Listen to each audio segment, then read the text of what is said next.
ಭಾರತದಲ್ಲೇ ಅಲ್ಲ, ಇಡೀ ಜಗತ್ತಿನಲ್ಲಿ ಅತಿ ಶ್ರೀಮಂತ ದೇವಾಲಯ ಯಾವುದು ಅಂತ ಕೇಳಿದ್ರೆ ಬಹುತೇಕ ಎಲ್ಲರೂ ಮೊದಲು ಹೇಳೋ ಹೆಸರು ಒಂದೇ, ನಮ್ಮ ಆಂಧ್ರಪ್ರದೇಶದಲ್ಲಿರುವ ತಿರುಮಲ ಶ್ರೀ ವೆಂಕಟೇಶ್ವರ ಸ್ವಾಮಿ ದೇವಸ್ಥಾನ.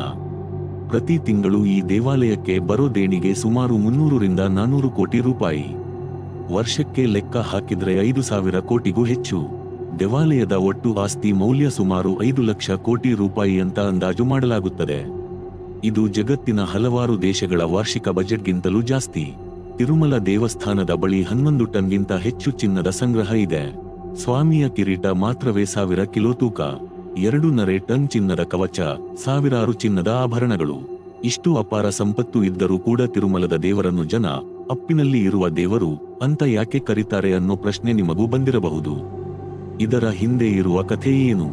ಇದು ಕೇವಲ ಹಣದ ವಿಷಯ ಮಾತ್ರ ಅಲ್ಲ. ತಿರುಮಲ ದೇವಸ್ಥಾನ ಅಂತಂದ್ರೆ ರಹಸ್ಯಗಳ ಗಣಿ. ಇಲ್ಲಿ ನಡೆಯೋ ಅನೇಕ ವಿಷಯಗಳು ಸೈನ್ಸ್ಗೆ ಕೂಡ ಉತ್ತರ ಕೊಡಲ್ಲ, ಮನುಷ್ಯನ ಬುದ್ಧಿಗೆ ಹಿಡಿಯಲ್ಲ. ಮೊದಲೇ ಒಂದು ವಿಚಾರ, ಇಲ್ಲಿ ಇರುವ ಸ್ವಾಮಿಯ ವಿಗ್ರಹವನ್ನು ಯಾರು ಮಾಡಿಲ್ಲ ಅಂತ ನಂಬಿಕೆ. ಅದು ಸ್ವಯಂಭೂ, ಅಂದರೆ ಸ್ವತಃ ಪ್ರತ್ಯಕ್ಷವಾಗಿದೆ ಅನ್ನೋ ನಂಬಿಕೆ. ಗರ್ಭಗುಡಿಯಲ್ಲಿ ಯಾವಾಗಲೂ ಫ್ಯಾನ್ಗಳು ಓಡುತ್ತಿರುತ್ತವೆ. ಒಳಗಿನ ತಾಪಮಾನ ಸುಮಾರು 20 ಡಿಗ್ರಿಯಲ್ಲೇ ಇರಿಸಲಾಗುತ್ತದೆ. ಆದ್ರೂ ಆಶ್ಚರ್ಯ ಏನು ಅಂದ್ರೆ ಸ್ವಾಮಿಯ ವಿಗ್ರಹಕ್ಕೆ ಸದಾ ಬೆವರು ಬರುತ್ತಿರುತ್ತದೆ. ಅರ್ಚಕರು ಪಟ್ಟು ಬಟ್ಟೆಯಿಂದ ತೂಗುತ್ತಿರುತ್ತಾರೆ. ಸ್ವಲ್ಪ ಹೊತ್ತಿಗೆ ಮತ್ತೆ ಬೆವರು. ಇನ್ನೊಂದು ವಿಚಿತ್ರ ಅಂದ್ರೆ ಗಂಧದ ಲೇಪನ ಹಚ್ಚಿದಾಗ ಸ್ವಾಮಿಯ ಹೃದಯದ ಭಾಗದಲ್ಲಿ ಅಮ್ಮನ ಆಕೃತಿ ಸ್ಪಷ್ಟವಾಗಿ ಕಾಣಿಸುತ್ತದೆ ಅಂತ ಹೇಳುತ್ತಾರೆ. ಇನ್ನೊಂದು ದೊಡ್ಡ ರಹಸ್ಯ, ವಿಗ್ರಹದ ಹಿಂದೆ ಭಾಗವನ್ನು ಯಾರಿಗೂ ತೋರಿಸೋದಿಲ್ಲ. ಅಲ್ಲಿ ಗುಪ್ತ ಸುರಂಗಗಳಿವೆ ಅನ್ನೋ ಮಾತು ಬಹಳ ವರ್ಷಗಳಿಂದ ಕೇಳಿ ಬರುತ್ತಿದೆ. 1937ರಲ್ಲಿ ಒಬ್ಬ ಯುವ ಅರ್ಚಕ ಕುತೂಹಲ ತಡೆಯಲಾಗದೆ ವಿಗ್ರಹದ ಹಿಂದೆ ನೋಡಿದ್ದಾನೆ ಅಂತ ಕಥೆ ಇದೆ. ಆ ದೃಶ್ಯ ನೋಡಿದ ಮೇಲೆ ಅವನಿಗೆ ದೃಷ್ಟಿ ಹೋಗಿಬಿಟ್ಟಿತು, ಮಾತು ಬಾರದಾಯಿತು ಅನ್ನೋ ದಾಖಲೆಗಳಿವೆ. ಇನ್ನು ತಿರುಪತಿ ಲಡ್ಡು ವಿಷಯಕ್ಕೆ ಬಂದ್ರೆ ಪ್ರತಿದಿನ 3 ಲಕ್ಷದಿಂದ 5 ಲಕ್ಷ ಲಡ್ಡುಗಳು ತಯಾರಾಗುತ್ತವೆ. ಎಲ್ಲ ಲಡ್ಡುಗಳ ತೂಕ, ರುಚಿ ಒಂದೇ, 1 ಗ್ರಾಂ ವ್ಯತ್ಯಾಸವೂ ಇರೋದಿಲ್ಲ. ಆದ್ರೆ ಆ ಲಡ್ಡು ತಯಾರಿಕೆಗೆ ಬೇಕಾದ ಎಲ್ಲ ಸಾಮಗ್ರಿಗಳು ತಿರುಮಲದಿಂದ 23 ಕಿಲೋಮೀಟರ್ ದೂರದಲ್ಲಿರುವ ಒಂದು ರಹಸ್ಯ ಗ್ರಾಮದಿಂದ ಬರುತ್ತವೆ ಅಂತ ನಂಬಿಕೆ. ಆ ಗ್ರಾಮಕ್ಕೆ ಹೊರಗಿನವರಿಗೆ ಪ್ರವೇಶವೇ ಇಲ್ಲ ಅನ್ನೋ ಮಾತು ಕೂಡ ಇದೆ. ಸ್ವಾಮಿಯ ಮುಂದೆ ಹೊತ್ತಿರೋ ಅಖಂಡ ದೀಪ ಮತ್ತೊಂದು ರಹಸ್ಯ. 1000 ವರ್ಷಗಳಿಂದ ಆ ದೀಪ ಆರದೆ ಬೆಳಗುತ್ತಿದೆಯಂತೆ. ಅದರಲ್ಲಿ ಎಣ್ಣೆ ಇಲ್ಲ, ಒತ್ತಿ ಇಲ್ಲ, ಆದ್ರೂ ಬೆಳಕು. ಇನ್ನೊಂದು ಆಶ್ಚರ್ಯಕರ ವಿಷಯ, ಭಕ್ತರು ತಲೆ ಕೂದಲು ಅರ್ಪಿಸುವುದು. ಸ್ವಾಮಿಯ ವಿಗ್ರಹಕ್ಕೆ ಇರುವ ಕೂದಲು ನಿಜವಾದದು, ಸಾವಿರಾರು ವರ್ಷಗಳ ಹಳೆಯದಾದರೂ ಅದು ಬೀಳಲ್ಲ, ಗೂಜಾಗಲ್ಲ ಅನ್ನೋ ನಂಬಿಕೆ ಇದೆ. ಈ ದೇವಸ್ಥಾನವನ್ನು ಯಾರು ಕಟ್ಟಿದರು, ಯಾವಾಗ ಕಟ್ಟಿದರು ಅನ್ನೋ ಪ್ರಶ್ನೆಗೆ ಇತಿಹಾಸಕಾರರಿಗೂ ಸ್ಪಷ್ಟ ಉತ್ತರ ಇಲ್ಲ. 1987ರಲ್ಲಿ ಭಾರತೀಯ ಪುರಾತತ್ವ ಇಲಾಖೆ ಕಾರ್ಬನ್ ಡೇಟಿಂಗ್ ಮೂಲಕ ದೇವಸ್ಥಾನದ ವಯಸ್ಸು ಗೊತ್ತಾಗಿಸಲು ಪ್ರಯತ್ನ ಮಾಡಿದಾಗ ಉಪಕರಣಗಳು ಅಚಾನಕ್ ಕೆಲಸ ನಿಲ್ಲಿಸಿತು ಅನ್ನೋ ಮಾತು ಕೂಡ ಕೇಳಿ ಬರುತ್ತದೆ. 2020ರಲ್ಲಿ ನಾಸಾ ಪ್ರಾಜೆಕ್ಟ್ ಗರುಡ ಹೆಸರಿನಲ್ಲಿ ತಿರುಮಲ ಬೆಟ್ಟಗಳ ಮೇಲೆ ಅಧ್ಯಯನ ನಡೆಸಿತು.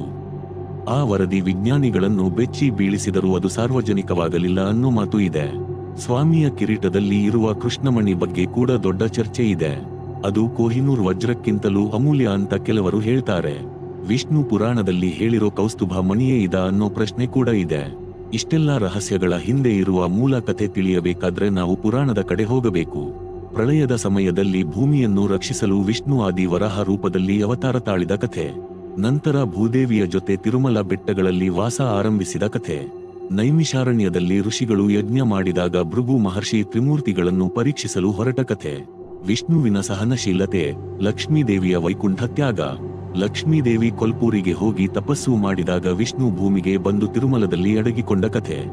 ಗೋವು ಹಾಲು ಸುರಿಸುವ ಘಟನೆ, ಕೊಟ್ಟಾಳು ಬೀಸಿದ ಗಾಯ, ಪಚ್ಚ ಕರ್ಪೂರ ಲೇಪನ, ಆಕಾಶರಾಜನ ಪುತ್ರಿ ಪದ್ಮಾವತಿ, ಶ್ರೀನಿವಾಸ ಮತ್ತು ಪದ್ಮಾವತಿಯ ವಿವಾಹ, ಕುಬೇರನಿಂದ ಪಡೆದ ಸಾಲ, ಕಲಿಯುಗ ಅಂತ್ಯವಾಗುವವರೆಗೆ ಸಾಲ ತೀರಿಸುವ ವಾಗ್ದಾನ, ಅದಕ್ಕೆ ಹುಂಡಿ ದೇಣಿಗೆಗಳು, ಲಕ್ಷ್ಮೀದೇವಿ ಮತ್ತು ಪದ್ಮಾವತಿಯ ಮಧ್ಯೆ ಉಂಟಾದ ಸ್ಥಿತಿ, ಭಕ್ತರ ರಕ್ಷಣೆಗೆ ಶಿಲಾರೂಪದಲ್ಲಿ ಉಳಿಯುವ ನಿರ್ಧಾರ. ಇದಕ್ಕೆ ಸ್ವಾಮಿಯಲ್ಲಿ ಪುರುಷ ಮತ್ತು ಸ್ತ್ರೀ ಲಕ್ಷಣಗಳು ಎರಡೂ ಕಾಣಿಸುತ್ತವೆ. ವಿಶೇಷ ದಿನಗಳಲ್ಲಿ ಚೀರೆಯ ಅಲಂಕಾರ ಮಾಡುತ್ತಾರೆ. ಇನ್ನು ದೇವಸ್ಥಾನದ ನಿರ್ಮಾಣ, ಇಂಟರ್ಲಾಕಿಂಗ್ ತಂತ್ರಜ್ಞಾನ, ಸಿಮೆಂಟ್ ಇಲ್ಲ, ಸುಣ್ಣ ಇಲ್ಲ, ಕಲ್ಲುಗಳನ್ನು ಕಲ್ಲುಗಳಲ್ಲೇ ಜೋಡಿಸಿದ ರೀತಿ. 9ನೇ ಶತಮಾನದಲ್ಲಿ ಪಲ್ಲವರು ಪಾಯಸ ಹಾಕಿದರು. ನಂತರ ಚೋಳರು ವಿಸ್ತರಣೆ ಮಾಡಿದರು. ವಿಜಯನಗರ ಸಾಮ್ರಾಜ್ಯದ ಕಾಲದಲ್ಲಿ ಸ್ವರ್ಣ ವೈಭವ. ಕೃಷ್ಣದೇವರಾಯರ ಭಕ್ತಿ, ಅನೇಕ ದಾನಗಳು. 1933ರಲ್ಲಿ ತಿರುಮಲ ತಿರುಪತಿ ದೇವಸ್ಥಾನ ಸ್ಥಾಪನೆ. ಇಂದು ದೇವಸ್ಥಾನದ ಆಸ್ತಿ 2.5 ಲಕ್ಷ ಕೋಟಿಗೂ ಹೆಚ್ಚು. ಭಕ್ತರ ಪ್ರೀತಿ ಇದಕ್ಕೆ ಕಾರಣ. ಗರ್ಭಗುಡಿಯಲ್ಲಿ ವಿಗ್ರಹಕ್ಕೆ ಕಿವಿ ಇಟ್ಟರೆ ಸಮುದ್ರದ ಘೋಷ ಕೇಳಿಸುತ್ತದೆ ಅನ್ನೋ ನಂಬಿಕೆ. ಪಚ್ಚ ಕರ್ಪೂರ ಹಚ್ಚಿದರೂ ವಿಗ್ರಹಕ್ಕೆ ಏನೂ ಆಗೋದಿಲ್ಲ.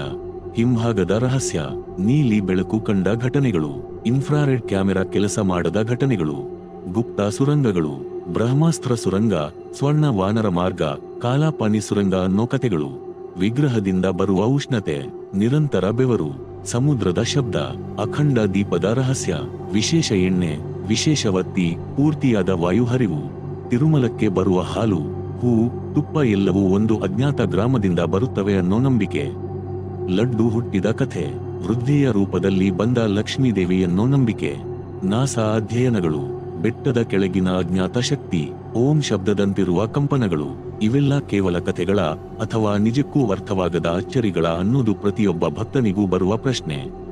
ಒಂದು ಮಾತ್ರ ನಿಜ, ತಿರುಮಲ ಶ್ರೀ ವೆಂಕಟೇಶ್ವರ ಸ್ವಾಮಿ ಮಹಿಮೆ ಯಾವತ್ತಿಗೂ ಮಾನವನ ಬುದ್ಧಿಗೆ ಸಿಗೋದಿಲ್ಲ. ನಿಮಗೆ ಈ ಕಥೆ ಇಷ್ಟ ಆಯಿತು ಅಂದ್ರೆ ಗೋವಿಂದ ಅಂತ ಕಾಮೆಂಟ್ ಮಾಡಿ, ಲೈಕ್ ಮಾಡಿ, ಶೇರ್ ಮಾಡಿ, ಚಾನೆಲ್ಗೆ ಸಬ್ಸ್ಕ್ರೈಬ್ ಮಾಡೋದನ್ನು ಮರೆತಬೇಡಿ. ಮುಂದಿನ ವಿಡಿಯೋದಲ್ಲಿ ಮತ್ತೆ ಭೇಟಿಯಾಗೋಣ.